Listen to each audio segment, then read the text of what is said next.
เฮ็ดจอมก่อที่จังเขาเจ้าเฮ้ยอมฟ้าอมฟ้า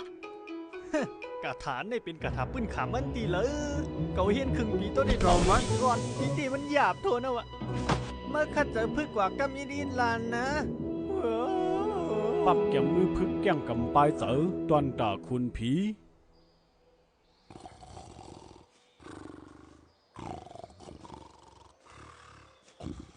เจ้าสละฮะโอ้ไม่เล่งสุมาไอ้สังตินี่ล่ะเนี่ยฮะคำว่าหาหน้าเจ้าอ๋อเนี่ยโอ้ข้าดึกซอนกระถามันอยู่มันมีเลยล่ะอ๋อมีนั่นยึงตั้นกว่าเลยเจ้าสละอีสังอันนั้นเฮ้ยไอ้ใจจบว่าเป็นสังคือพี่น้ำตื่นรู้เนี่ยคึกว่าคึกน้ำมันลึกถึงอ่างลุงหลำเอาก็หูตามมันได้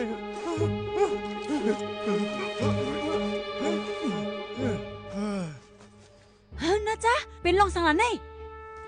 เฮ็ดสังหลันนี่เฮ้ยเข้ามาละเฮ็ดเต้สังเฮ็ดหือเป็นไหนหูเจอมันตึกตอดอยู่รู้ใน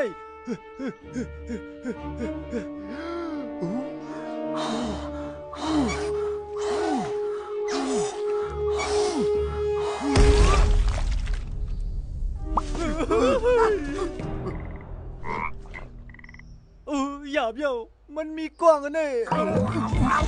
มีคนปากบน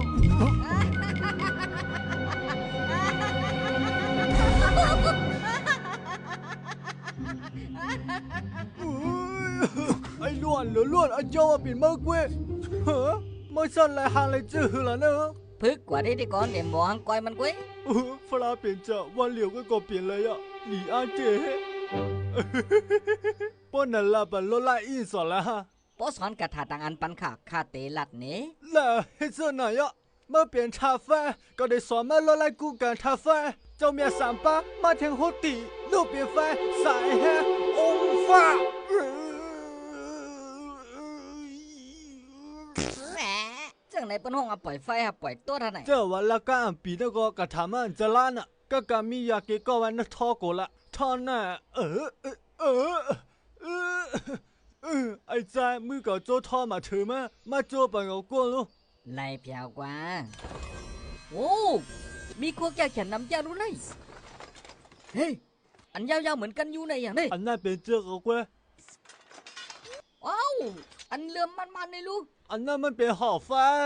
โอ้หอกไฟไหนฮะฟังตัวนะอย่าไปกดเตือนยันเนมาฟริโกเรียนอันไหนฮะ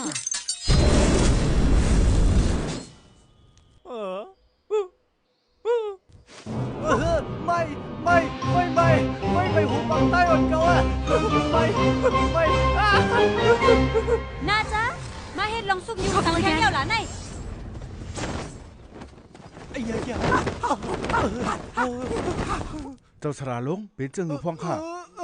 ข้าเป็นโคเฟข้ามาเจ้าข้ามาเบซาน่าจะไปนับยำเก่ากวนฮะเนี่ยก็ได้สอนกระถากัดปันมาเมื่อได้เลยออกกว่าตึกพิมิกษาเฮ็ดตั้งซื้อคือกวนฮะกว่าตึกพิมิกษาเฮ็ดตั้งซื้อปันคือกวนเลยนะนับยำก้นหยองอีสังข้าตื่นมาเฮ็ดอีสังเสียลวงตั้งออกมีแล้วไหนพวกเขาออกที่ไหนมีลอกไล่เหลือกุ้ยตีเลยเจอกำจิ้มป้านสีเก๋ในกุ้ยอ๋อข้าปองใจเอาอันเดี๋ยวขังเขาไว้ในแค่พังในกว่าหนอเฮ็ดสังไรละจังนั้นล่ะอยู่ที่ในเมืองผีจังในเผาที่ห้องว่าขังไว้อ่ะเปิ้นห้องว่าสวนไล่ไหนว่าพึกสอนยาวกว่าจอยก้นเงือกอาจจะนั่นนี่นะการนอนวันอยู่ที่ไหนยังเตลีเหลือน่าจ้าลูกเสียงซิมแม่อำไรตีเตมันเนอเจอลูกก็ข้าหากวนเมืองยอมหับลูกกล้วยอ่ำเจอหือกล้วยกาเปิ้นอ่อนกันโกลูกจังยินหัวอ่ำจอมตะละลูกจังไรจังเขาจองเจอมาจะเฮ็ดคุณจ้างอ่อนตายออกมาแล้วจื้อหือนาย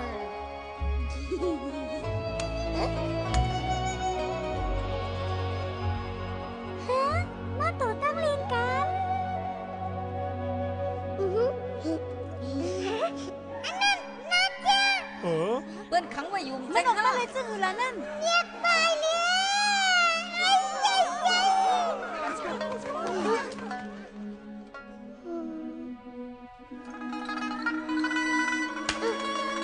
ไอ้พี่มิกษากว่าตายบอกก่อนนี่หลันเส้นทางกวางเลยกว่าตายเห็นละไอ้พี่มิก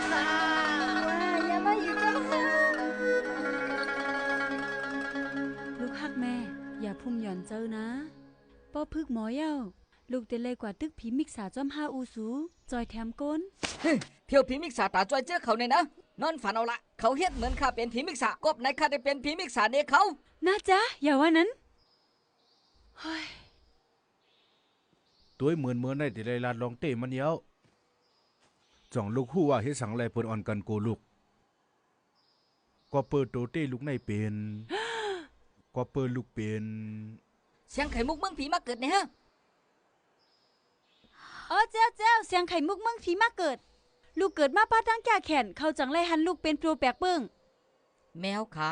เป็ดขากวยอยู่ เฮ้ยลูกก็ว่นด้วยแลปอตั้งแม่เป็นก้นเตมีลูกเป็นผีมิกษาไรจังหือ เพราะนั้นเป็นช่างลัดในเปิ้นว่าข้าเป็นเสียงไข่มุกเมืองผีแหละเอ๊ะ เสียงไข่มุกเมืองผีในเป็นเครื่องยิบแก้แขนและความลับ อันคุณผีเขาไว้ปั่นกวน วันเมื่อหนามาเดี๋ยวมีปุนพ่อนยิงใหญ่ต่อเมืองผีในเป็นความลับเมืองผีแหลมลาดเพอไล เสียงไข่มุกเมืองผี เจอก้นเฮาในก็เป็นตัวมีเนื้อมีเลือดก้อยเพราะลูกต้วยเขาเป็นหนังปีหนังน่องเจอตั้งแก่แขนเจ้าเก่าจอยแถมเจอเขาเตให้ถือต้วยหันลูกเป็นผีมิกษาลา